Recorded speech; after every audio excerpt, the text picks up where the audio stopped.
Olá, tudo bem? Estamos aqui de volta para estudarmos mais um livro daquela série Em um Piscar de Olhos, que tem como objetivo estudarmos de forma rápida, resumida, todos os livros da Bíblia como um todo, mas de forma resumida. A Bíblia é o nosso tesouro principal, é o livro mais vendido do mundo e o mais lido também. Ali estão as palavras que Deus escreveu através dos santos homens para que pudéssemos saber como agradar a Deus e como buscá-lo através de seu Filho, Jesus Cristo. No vídeo de hoje, nós vamos tratar do livro de Salmos.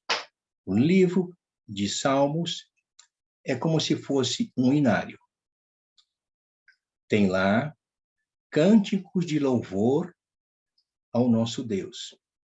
Esse livro é um livro muito grande, portanto, tentar resumi-lo seria, sim, em pouco tempo, uma tarefa praticamente impossível.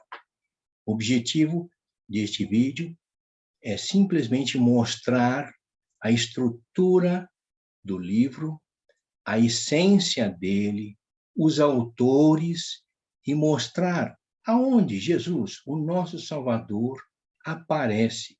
E vocês vão ficar surpresos. Existem citações fantásticas que se cumpriram e estão escritas lá no Novo Testamento e que foram escritas há centenas de anos atrás e estão registradas no livro de Salmos. Nós vamos colocar agora aqui uns slides, umas pranchas, para fazer uma sequência e mostrarmos os detalhes do livro tão maravilhoso. Mas antes, eu lembro muito bem quando criança, quando se pediam, e agora atualmente, para abrirmos a Bíblia no livro dos Salmos, todo mundo dizia e sabia que o livro de Salmos é o livro central da Bíblia. Então, era só pegar, medir a metade aqui das páginas, a olho mesmo, e encontrarmos o livro dos Salmos. É assim que nós aprendemos. E o livro de Salmos tem pérolas fantásticas que elevam o nosso coração, nos dá alegria em tempos de tristeza. Vamos estudar um pouquinho mais sobre o livro de Salmos? Então, vamos lá então. Está aí. Em um piscar de olhos. A história bíblica em um ano. Tarefa impossível? Não. Eu costumo ler a Bíblia toda em um ano. E eu incentivo você a fazer isso. Mesmo que não consiga num ano, mas ter o costume de ler a Bíblia, de preferência diariamente. Eu digo para mim mesmo, todos nós precisamos de ter 3 a 4 refeições por dia. Nosso corpo, para se manter sadio, precisa se alimentar. E o nosso espírito? Não? Ele precisa se alimentar também.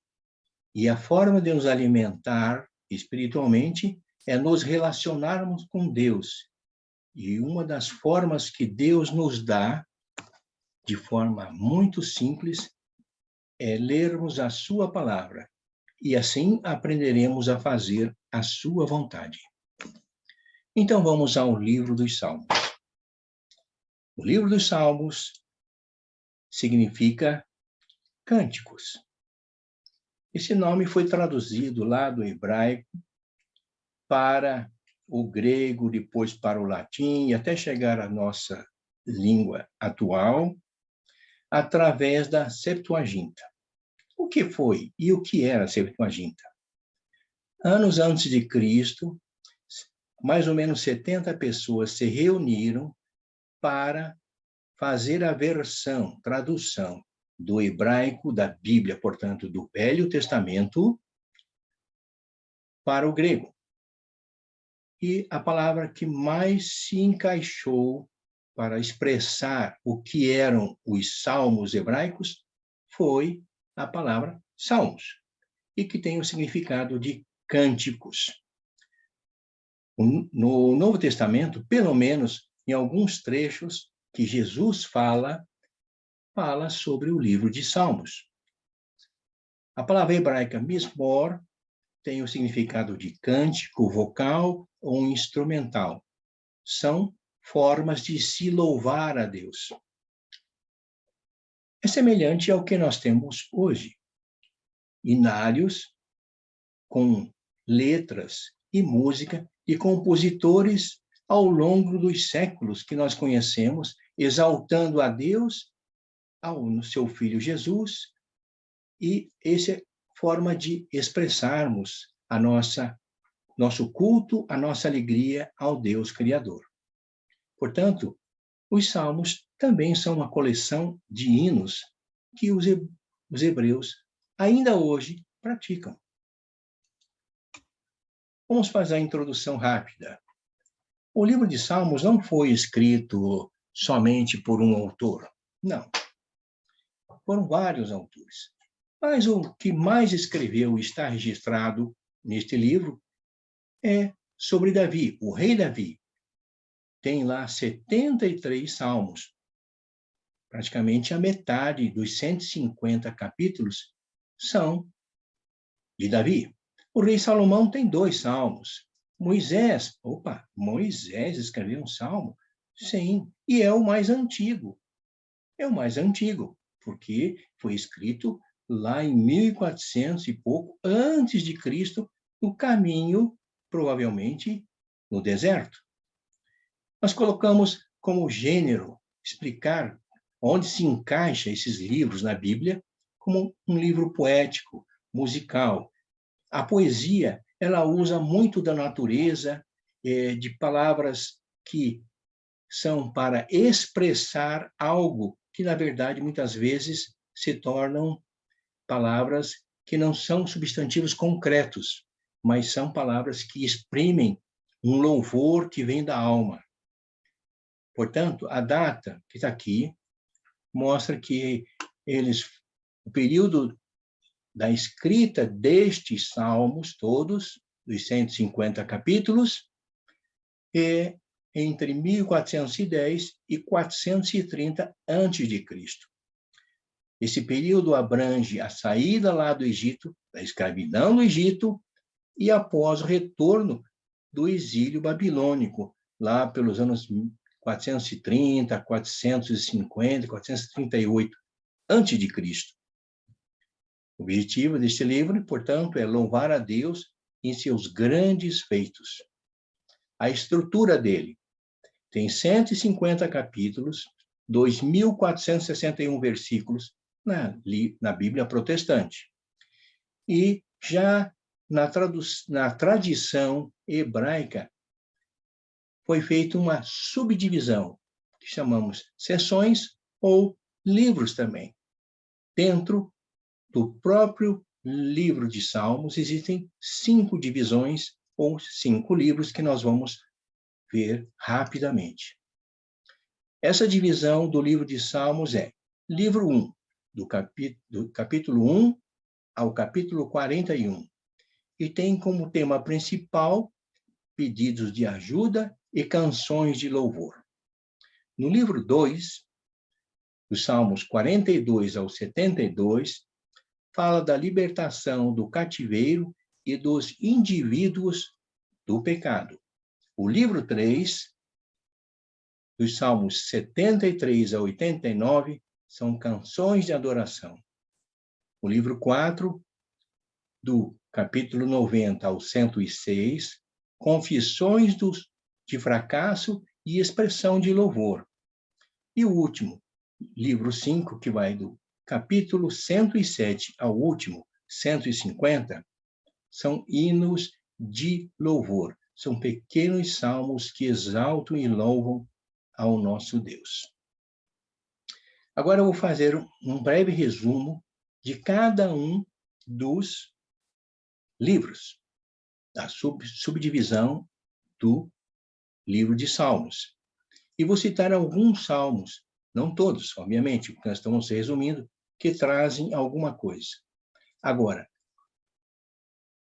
já de tradição hebraica, foi feito sempre uma comparação ou um paralelo com o Pentateuco. Vocês lembram o que significa Pentateuco? É a designação dos primeiros 5 livros da Bíblia e que são atribuídos a Moisés. Então, o livro 1, que nós vamos ver nesse slide, trata, então, do capítulo 1 ao 41 e tem como paralelo o livro de Gênesis, o livro dos princípios, certo? Já no Salmo 1 começa com a imagem do ser humano perfeito em Gênesis e também com Adão e Eva lá no Jardim do Éden. Veja, Deus criou o homem e a mulher e o colocou neste jardim para cuidar desse jardim e se multiplicar.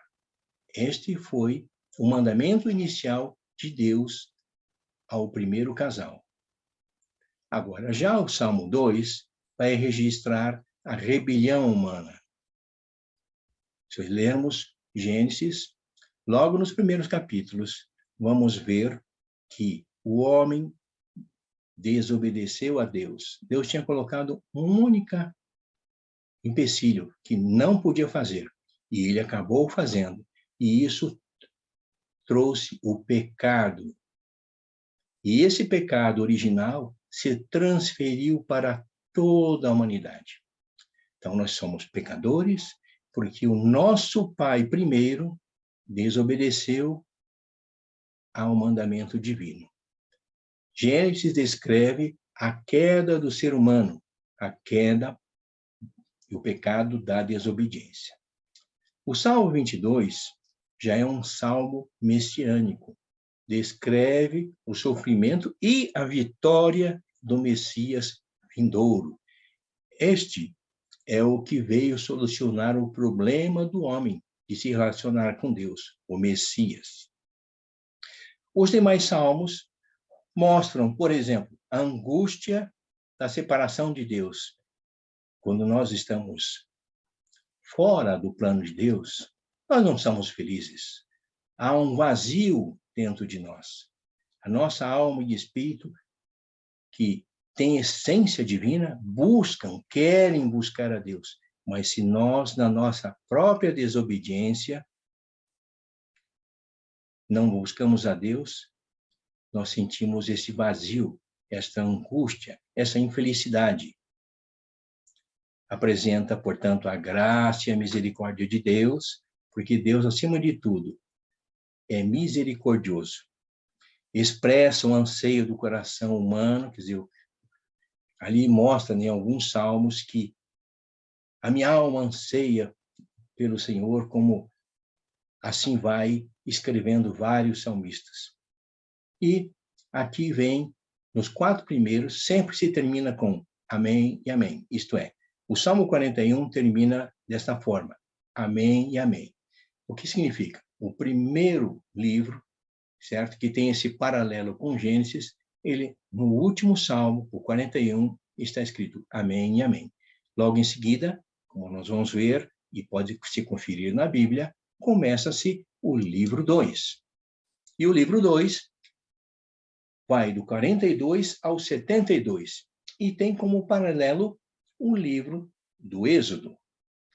Só remembrando, o livro do Êxodo é o livro que foi escrito durante a saída do povo da terra do Egito, que tinha sido escravizados por mais de 400 anos, e através da liderança de Moisés, foi conduzido ao deserto a caminho da terra prometida. Portanto, esses salmos vão expressar isso. Êxodo conta o sofrimento lá da escravidão no início, e depois a libertação. Estes salmos retratam o apelo pela libertação do cativeiro. Aqui existe um paralelo da seguinte forma. Teve um período já da nação estabelecida, 1000 anos antes agora de Cristo, pouco antes, a nação se estabeleceu com reis. O primeiro rei foi Saul, o segundo rei foi Davi, o terceiro foi Salomão, e assim foi seguindo. Chegou-se a um ponto em que essa nação começou a se deteriorar e não buscar mais a Deus. E aí nós temos um relato divino nos livros que antecedem a Salmos, mostrando essa caminhada que foi até ao cativeiro. Eles foram deportados e foram para a Babilônia como escravos. Você veja, voltaram depois de 1000 anos a serem escravos. Estavam escravos no Egito e depois estavam agora escravos na Babilônia. E ali muitos salmos também foram escritos, anelando a liberdade e a libertação desse cativeiro. E Deus ouviu. Falam do grande poder, ali o 3, falam do grande poder de Deus em libertar o povo. Aqui tem alguns salmos. O Salmo 45 trata de Deus reina sobre toda a humanidade. Salmo 46, libertação e ajuda em tempos de angústia.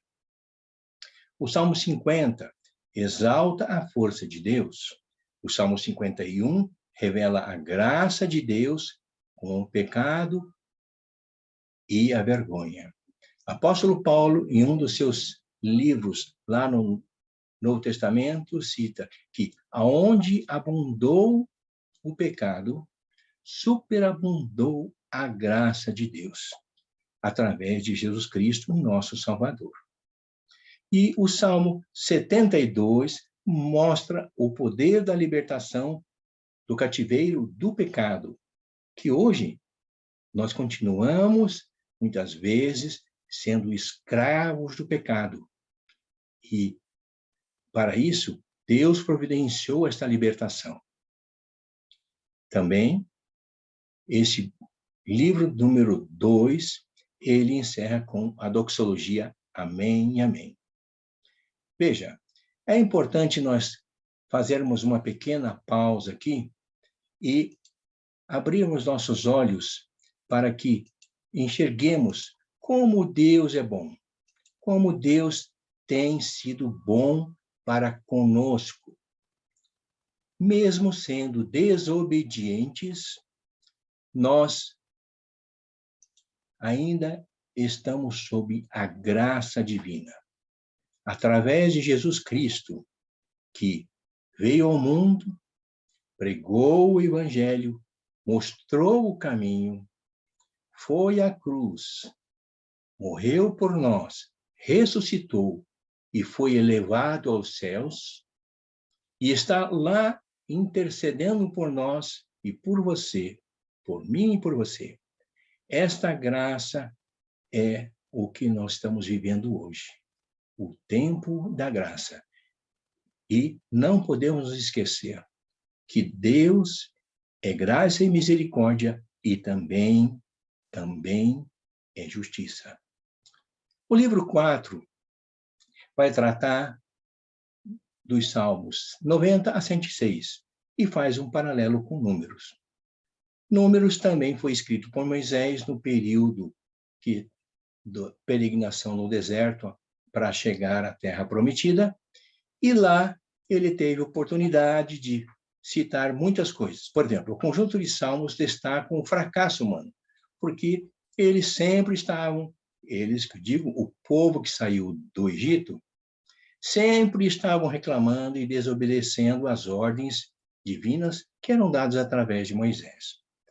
Números relata, então, essas vitórias, murmurações e rebeldia do povo lá no deserto. Deus provia as suas necessidades, mas o povo, mesmo assim, era rebelde. Teve o maná, os milagres de como sair água da rocha, prover alimento, carne, tudo que era necessário para eles fazerem aquela caminhada em direção à Terra Prometida. E sabe de uma coisa?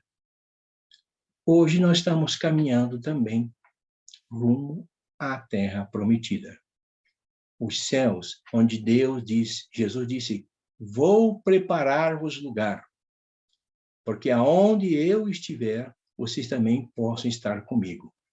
Então, nós estamos numa caminhada e passamos por muitos desertos, tristezas, angústias, mas sempre confiando na palavra de Deus e sabendo que Deus está fazendo um milagre diário em nossas vidas. Muito bem, aqui vamos citar novamente o Salmo 90, que foi escrito, portanto, por Moisés e que retrata a eternidade de Deus e a transitoriedade do homem.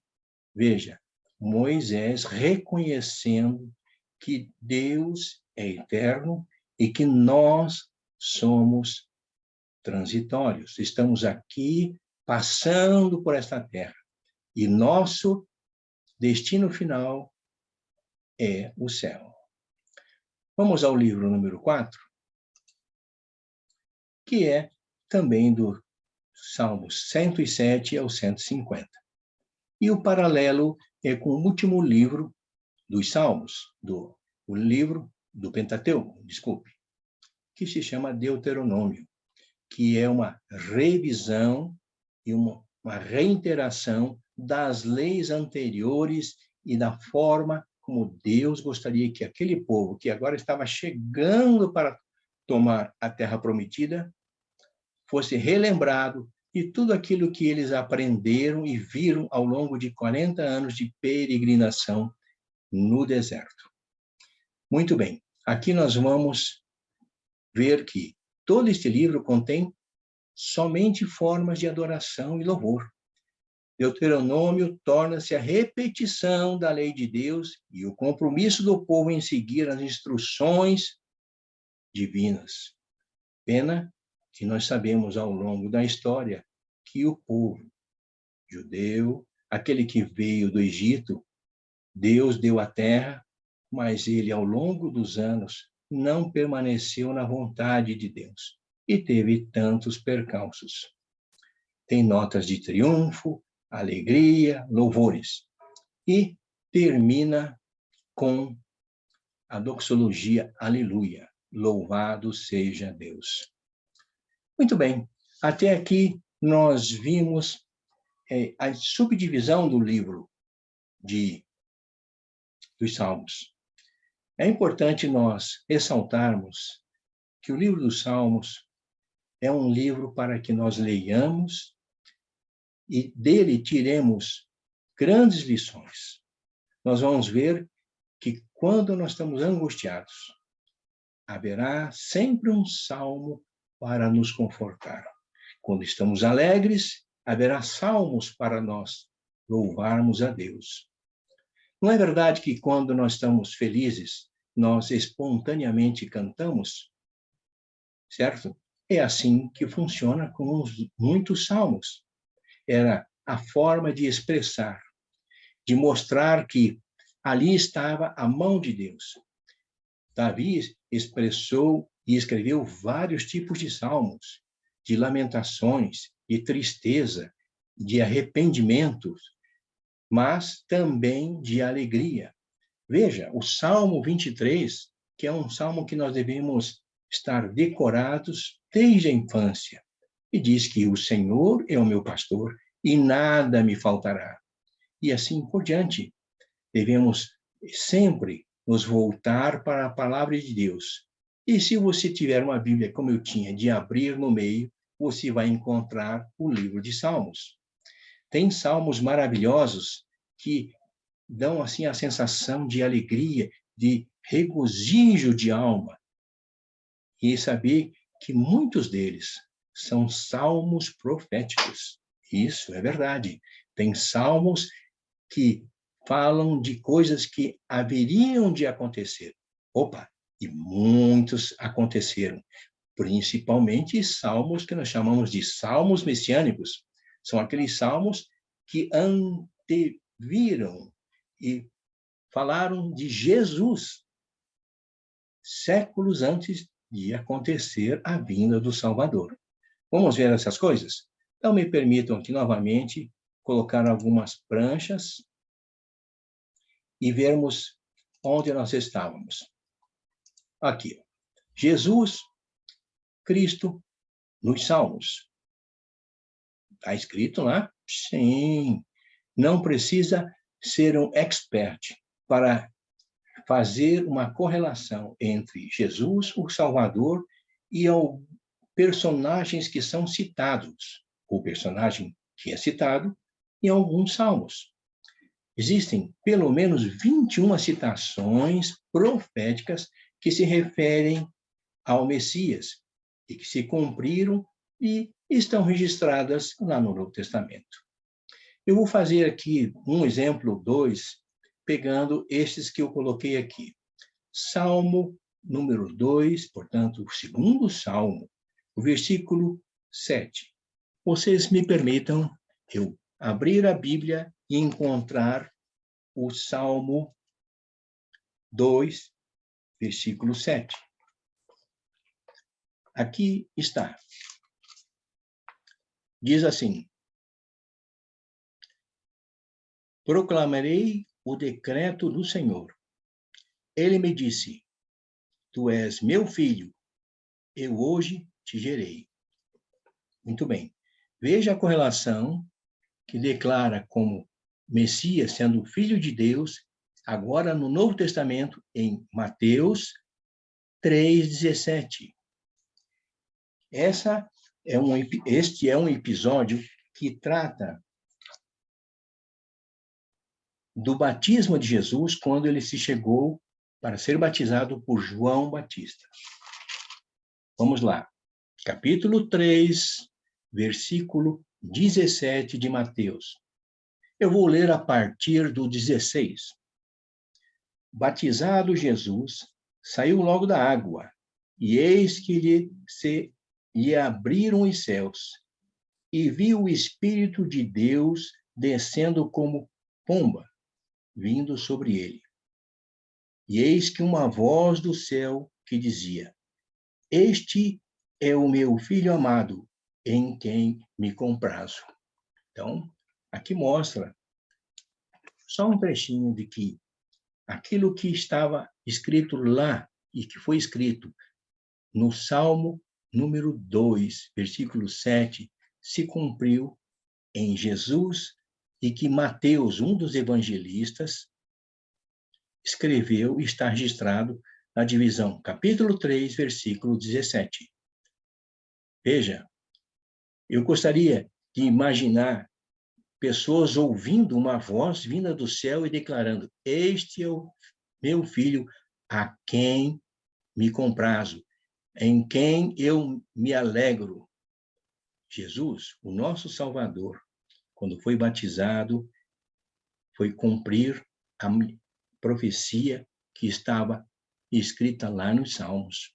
Portanto, o livro de Salmos, além de ser um livro de inário, de cantoria, de exaltação, muitos poéticos, ele também é um livro profético.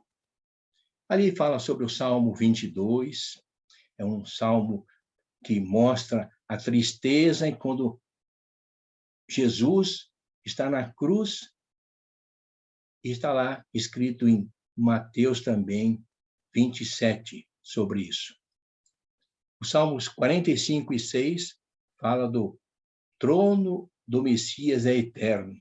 E agora, já no livro de Hebreus, aos Hebreus, o capítulo 1, primeiro capítulo de Hebreus, versículo 8, vai citar sobre o que foi escrito lá séculos e séculos antes.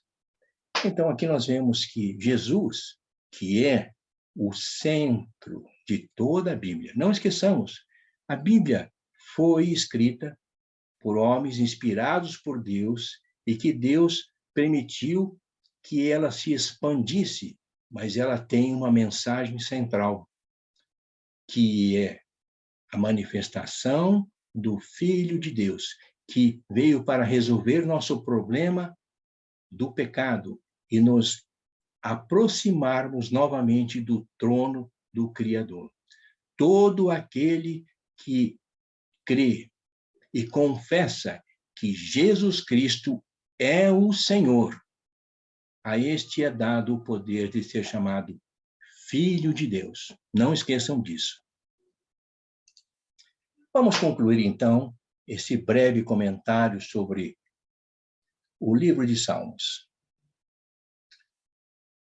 É verdade que muitas coisas foram deixadas para trás.